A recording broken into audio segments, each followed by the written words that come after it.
Want to check message previews from Facebook Messenger on your Android phone? It's super easy and you can do it without opening the chat. In this video, I'll show you how to turn on text previews so you can read important messages without the sender knowing. So let's jump into the steps. Step 1.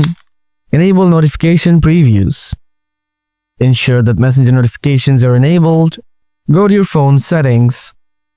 Find apps. Tap on it. Now look for Messenger. Open it.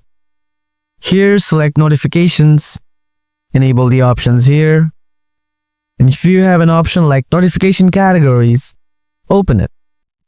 In here, make sure all the notifications are turned on. After that, step 2, view previews from the notification panel. Now when a new message arrives, swipe down on the notification panel. You'll see the sender's name and part of the message. Here, tap on this drop-down menu. And as you can see, the message is showing you a preview. And as you can see, the message is showing you a preview. That's all you need to do. Now you can easily see message previews in your Messenger app. If this video helped you, don't forget to like it.